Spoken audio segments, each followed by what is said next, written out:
बहुत ही बहुत साधुवाद है। ऐसे थे हमारे दूसरे सम्यक संबुद्ध, जिसके बारे में बताया यदि वो ना होते तो क्या होता भारत, कैसा असमानता का भारत होता।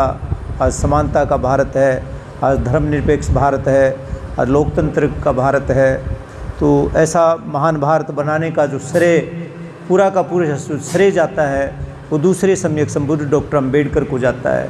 ये आधुनिक भारत के वो शिल्पकार थे, भारतीय संविधान के शिल्पकार के साथ वो आधुनिक भारत के भी प्रमुख शिल्पकार थे। तो ऐसे दूसरे सम्यक संबुद्ध थे, उनके बारे में कुछ भी कहना, वो एक सागर थे, ज्ञान के अथाह सागर थे। उनके बारे में कुछ भी कितना भी कहना वो भी कम लगता है। ऐसे दूसरे सम्यक संबुद्ध थे, वास्तव में वो असाधारण प्रतिभा के धनी और वो एक महानतम मनीषी थे। दूसरे इसीलिए तो उनको दूसरा सम्यक संबुद्ध कहा गया। इस ब्रह्मांड में दूसरे भगवान बुद्ध के बाद दूसरे सबसे महान वो बुद्ध।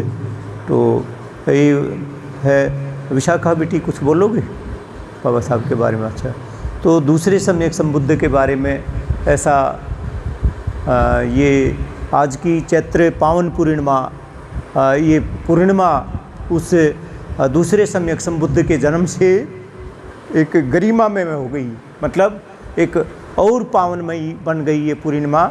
इस पूर्णिमा का महत्व और बढ़ गया है क्योंकि इस दिन, इस महान पूर्णिमा को वो महानतम मनीषी जन्मे, दूसरे सम्यक संबुद्ध जन्मे। ये पूर्णिमा उससे वो हो गई है, इस पूर्णिमा की गरिमा बढ़ गई है क्योंकि इस दिन ये दूसरे सम्यक संबुद्ध जन्मे। तो इस पुनीत पावनी पूर्णिमा को वो महान बुद्ध, दूसरे बुद्ध जन्मे। आज का ये पावन परम पावन दिन हम उस दूसरे सम्यक संबुद्ध की जन्म मना करके हम गौरवान्वित भी हो रहे हैं और धन्य भी हो रहे हैं। तो अभी हम लेंगे दूसरे सम्यक संबुद्ध का अंतिम संदेश। और वो है ना बेटा, वो थे ना सोहनलाल शास्त्री, जो दूसरे सम्यक संबुद्ध के या डॉक्टर अम्बेडकर के जो वो रहे सरकारी सचिव, उन्होंने श्रद्धा अर्पण किया है दूसरे सम्यक संबुद्ध को। तो श्रद्धा अर्पण लेंगे। अत्याचारों की आंधी चारों ओर, कष्टों के बादल झरते थे। इस ऊंच नीच की भट्टी में कोटिक जन सड़ते मरते थे। ब्राह्मण के फंद फरेबों में, इन वर्ण व्यवस्थित दुर्गों में पड़े पड़े ये शूद्र वर्ग सदियों से रोया करते थे। न ईसा कष्ट निवारक था, न मुस्लिम ही उद्धारक था, न सिख समता प्रचारक था, सब झूठे ही दम भरते थे। इन दयानंद के चेलों ने, इन शुद्धिवादी झमेलों ने कुछ भला ने किया विचारों का, सब खोटे सिक्के घड़ते थे। बापू भी कर गए एक काम, दलितों को देकर नया नाम। हरिजन की लिपा पोती से दिल दुखियों का वे हरते थे। जब चारों ओर अंधेरा था, ठगों ने इनको घेरा था, तब तिमिर विनाशक भीमराव ज्योति दर्शाने आया। इन 14 कोटि अछूतों के दुख दर्द मिटाने आया। उन पापाचार उलोकों की आंखें चुंधियाने आया। सदियों से भूले भटकों को मार्ग दिखलाने आया। जो भेड़ बने से मुड़ते थे, दिन रात आपत्ति सहते थे। इन बेबस कोटि अनाथों के प्रतिबंध हटाने आया। ब्राह्मण का मत्सर मल्ले को वन विद्या का अवतार रूप, दिव्य शाही दुर्ग ढाने को वह वर्ज गिराने आया।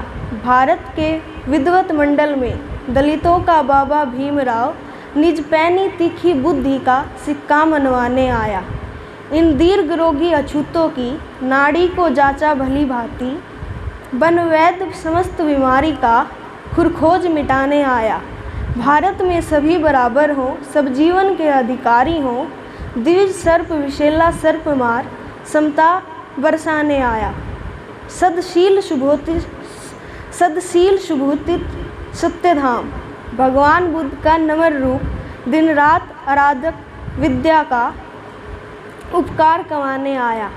मनु काल से कारावासी जो कष्टों की हाला पीते थे, अमृत की झड़ी लगा उन पे जीवन दिलवाने आया।